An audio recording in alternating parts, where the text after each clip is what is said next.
Lau Nakama. Sebelumnya, kita ketahui bahwa alur cerita manga One Piece ini sudah mencapai tahap perang puncak di Onigashima. Pasukan samurai dan aliansi berulang kali menunjukkan aksinya yang ingin menumbangkan kekaisaran Kaido dan Orochi.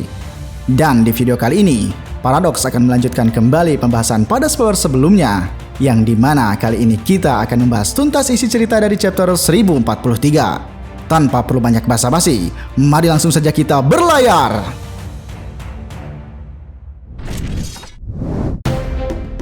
Pada chapter 1043 ini berjudul Kita Mati Bersama-sama.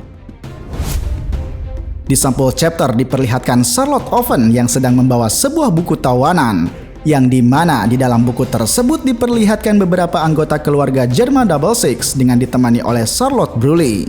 Dan sampul chapter ini memiliki judul Perjalanan Berdarah Dingin Germa Double Six volume ke-7, dan mereka telah tiba di Whole Cake Island.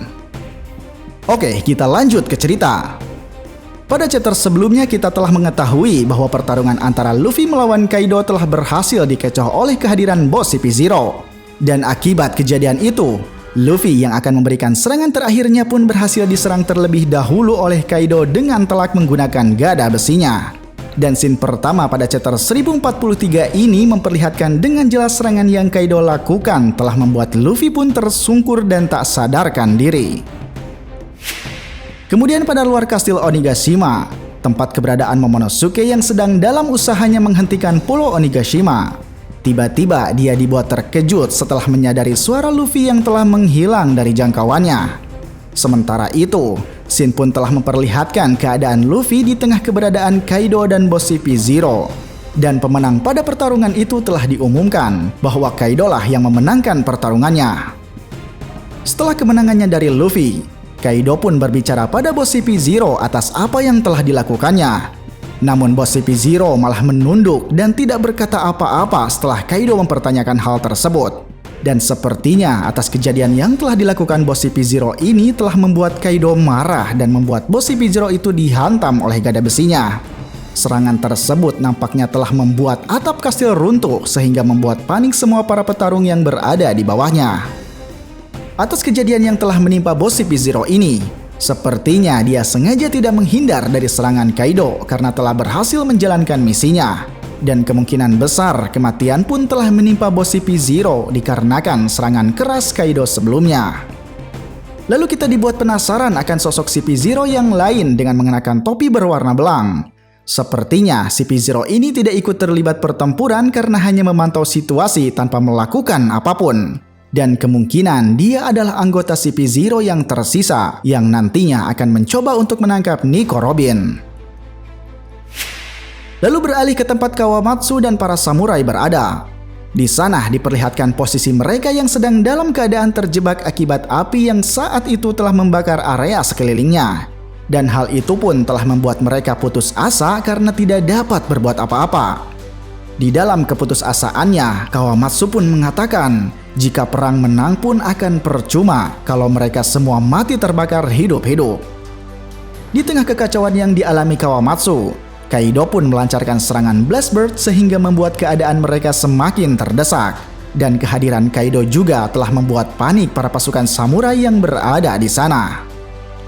Dan dalam wujud naganya, Kaido memberitahukan kepada para petarung atas kekalahan yang telah dialami oleh Luffy. Dan dia juga menyuruh para samurai untuk memberitahu Momonosuke agar segera mengakui kekalahannya. Para samurai yang mendengar hal tersebut lantas menunjukkan ekspresi ketakutan. Mereka yang awalnya ingin melakukan perlawanan, tiba-tiba para samurai pun langsung mengurungkan niatnya setelah mendengar Kaido yang menantangnya untuk bertarung. Sementara di sisi lain, para kroco yang berada di sana, mereka tentunya dibuat bergembira atas kemenangan yang telah diraih oleh Kaido. Mereka terlihat bersorak-sorai seolah telah memenangkan pertarungan besar ini. Kid dan Law yang telah mendapatkan informasi akan kekalahan Luffy, mereka juga telah merasakan suara keberadaan Luffy yang menghilang dari jangkauannya. Dalam keadaan yang sudah tidak berdayanya ini, Kid melontarkan kekesalannya atas kekalahan yang telah Luffy alami. Dia juga mengatakan percuma baginya telah mengalahkan Big Mom karena musuh utama pada pertempuran ini adalah Kaido. Lalu sementara itu, Law yang juga telah berada dalam kondisi yang sama, Dia merasa kesal karena tidak bisa berbuat apa-apa. Dia pun dibuat kecewa atas apa yang telah terjadi. Kemudian Chopper dan Otama yang telah mengetahui keadaan Luffy pun hanya bisa menangis dan tidak bisa mempercayainya. Dan setelah semua pasukan pada ambang keputusasaan, Yamato mencoba untuk memberikan semangatnya pada mereka semua. Dan dia juga mengatakan untuk tidak mempercayai bualan yang telah Kaido ucapkan karena Yamato percaya bahwa Luffy akan bangkit dan dapat memenangkan pertarungannya. Karena merasa kesal atas apa yang telah Kaido ucapkan, Yamato mengungkapkan kekesalannya tersebut dengan berteriak bahwa Kaido telah berbohong. Kaido yang menyadari hal tersebut, dia pun dibuat marah atas apa yang telah dilakukan oleh Yamato. Dan dia mencoba melancarkan serangan Blastbird ke arah Yamato. Namun di saat serangan tersebut akan mengenai Yamato, tiba-tiba Marco datang dan menghalau serangan yang Kaido lakukan. Di saat yang bersamaan setelah melihat semua pasukan dalam ambang keputusasaan, Marco mengatakan untuk tidak berakhir dengan sia-sia. Dia juga memberikan motivasi agar semua pasukan tidak menyerah sampai semuanya berakhir dengan kematian. Dan Kaido yang masih berada di tengah para samurai dan anak buahnya, dia pun memberikan informasi kepada mereka semua bahwa Pulau Onigashima akan segera jatuh menimpa ibu kota bunga. Dalam keadaannya ini, Kaido seolah dibuat banyak bicara dan mencoba membandingkan dirinya dengan Orochi. Kemudian Kaido mengatakan bahwa dirinya itu tidak sebaik Orochi yang telah membuat ibu kota bunga menjadi kota yang paling indah di negeri Wano. Kaido tidak akan pernah melakukan hal yang sama seperti Orochi, dan dia mempunyai rencana untuk menjadikan seluruh negeri Wano menjadi pabrik senjata untuknya. Para samurai yang mendengarnya pun dibuat ketakutan akan nasib mereka dengan keluarga nantinya. Mereka pun tidak ingin terus-terusan menjadi budak Kaido sepanjang hidupnya. Atas ketakutan para samurai, Kaido pun seolah terus membuat mental mereka jatuh dengan mengatakan bahwa inilah akibatnya jika mereka kalah dalam peperangan. Dan pemenang adalah orang yang berhak menentukan atas nasib musuhnya. Dalam posisinya tersebut, Kaido menyuruh para samurai untuk membawa Momonosuke ke hadapannya. Karena bagi Kaido, jika Momonosuke tidak mengakui kekalahannya, perang yang akan terjadi ini tidak akan pernah berakhir. Kemudian ketika merasa dalam posisi unggulnya, para Kroco mencoba untuk melakukan serangannya pada Kid dan Law yang sudah tidak berdaya. Dalam percobaan serangannya tersebut, mereka membangga-banggakan Kaido dan membandingkannya dengan Big Mom yang saat itu telah berhasil dikalahkan. Di tengah serangan yang telah dilakukan oleh para Kroco, tiba-tiba muncul anak buah Kid dan Law yang mencoba menghadang. Yang mana hadangan tersebut berhasil menyelamatkan Kid dan Law yang tengah terluka. Lalu Shin beralih pada posisi Carrot dan Nekomamushi. Sepertinya mereka telah mengetahui bahwa Kaido telah mengepung para samurai. Dan mereka pun mencoba untuk menghampiri ke tempat Kaido berada. Tak jauh dari keberadaan Carrot serta Nekomamushi, terlihat para samurai sedang terjebak dalam posisi yang sangat kritis. Di mana pada saat itu, kobaran api telah mengelilingi mereka dan membuat mereka tak dapat melarikan diri. Sementara di posisi Kid dan Law, walau dalam keadaan tengah mencapai batasnya, mereka berdua rupanya tengah berada pada posisi untuk kembali melanjutkan pertarungan.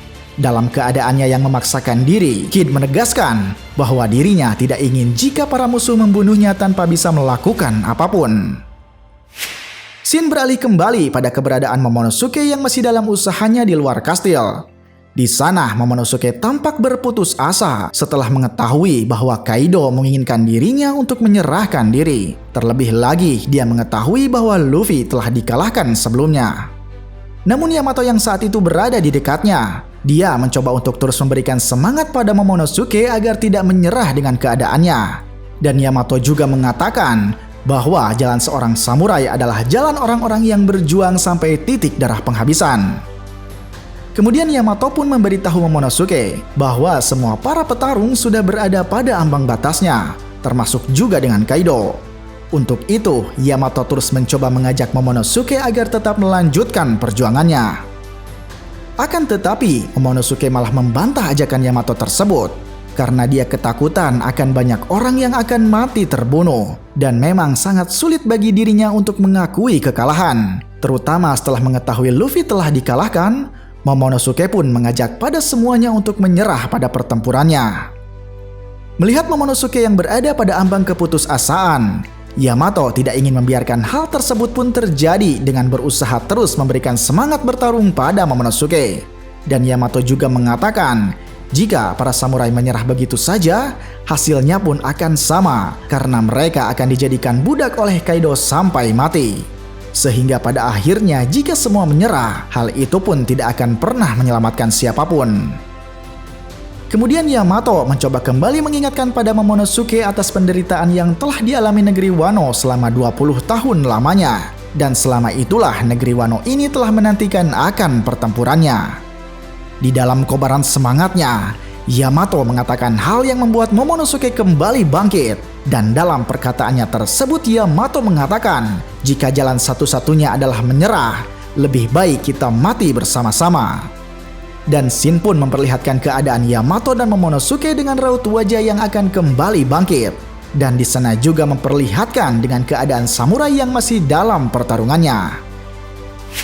Lalu Shin pun beralih pada atap kastil Onigashima dengan memperlihatkan keadaan Luffy yang sudah terkapar dan tak berdaya. Dalam situasi keadaan Luffy yang sedang terkapar ini, tiba-tiba Zunisa pun memanggil Momonosuke untuk melakukan suatu pembicaraan penting dengannya. Momonosuke yang telah menanggapinya pun mempertanyakan tentang hal penting apa yang ingin Zunisa bicarakan padanya. Lalu Zunisa pun menyampaikan hal yang mengejutkan dengan mengatakan bahwa dirinya telah merasakan keberadaan seseorang yang telah membuatnya diingatkan pada 800 tahun yang lalu. Momonosuke pun seolah dibuat bingung dengan apa yang telah disampaikan oleh Zunisa ini, dan dia pun meminta Zunisa untuk memperjelas perkataannya. Kemudian Zunisa pun dengan tegas menyampaikan pada Momonosuke bahwa Joy Boy telah tiba, dan dia telah merasakan genderang kebebasan atas kehadirannya. Lalu pada akhir chapter, kita pun melihat keadaan Luffy yang tiba-tiba tersenyum dengan mengeluarkan asap dari dalam mulutnya. Pada chapter 1043 ini kita telah mendapat suatu kejutan besar dengan perkataan Zunisa bahwa dia telah merasakan sosok Joy Boy telah tiba di negeri Wano. Dan kehadiran Joy Boy pada chapter ini telah membuat Luffy kembali hidup dan tersenyum dengan mengeluarkan asap dari mulutnya. Atas kejadian ini kita bisa menyimpulkan bahwa Joy Boy adalah sosok seperti arwah yang dapat memberikan sebuah kehidupan pada seseorang. Dan hal itu telah terjadi pada Luffy yang sebelumnya dikabarkan mati dan tiba-tiba bangkit kembali. Banyak opini mengatakan bahwa sosok Joy Boy ini dulunya adalah sosok yang sama seperti Luffy. Dia memiliki kepribadian dan bahkan penampilan yang sama. Kesamaan penampilan Joy Boy dengan Luffy mengacu pada topi jerami yang telah dimilikinya di masa lalu. Dan topi jeraminya tersebut kita pernah melihat keberadaannya di tempat Im Sama. Memang topi jerami yang dimiliki Joy Boy ini memiliki ukuran yang berbeda dan jauh lebih besar. Kemungkinan ini terjadi dikarenakan pada eranya Joy Boy, saat itu manusia memiliki ukuran tubuh yang tidak normal seperti raksasa. Persamaan Joy Boy dengan Luffy juga dikatakan bahwa dia memiliki kekuatan buah iblis yang sama. Dan hal itu mengacu dengan buah iblis yang telah Luffy dapatkan dari Akagami Seng. Di mana dulu, Seng mendapatkan buah iblis Gomu Gomu no Mi tersebut dari Wushu yang saat itu akan mengantarkannya pada Gorosei. Namun di sini kita belum mendapatkan informasi dari mana Wushu telah mendapatkan buah iblis tersebut. Akan tetapi, karena atas perintahnya Gorosei, bisa jadi buah iblis Gomu Gomu no Mi ini adalah buah yang sangat berbahaya, sehingga pemerintah dunia pun menginginkan buah tersebut. Pada chapter 1037 sebelumnya, kita juga telah mengetahui bahwa Gorosei berencana untuk menghapus keberadaan buah iblis Gomu Gomu no Mi ini dari sejarah. Kemungkinan hal ini mereka takutkan akan memancing kemunculan Joy Boy yang telah terjadi saat ini. Kehadiran Joy Boy saat ini kemungkinan besar akan membuat Luffy bangkit dengan kekuatan barunya.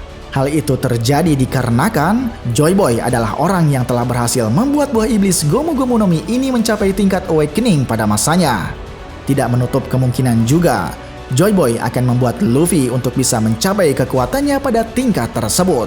Atau bisa saja dia dapat membuat Luffy memiliki teknik kekuatan baru seperti Gear 5 atau yang lainnya.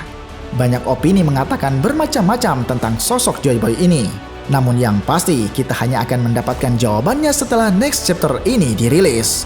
Sampai jumpa pada video selanjutnya. Salam Paradox.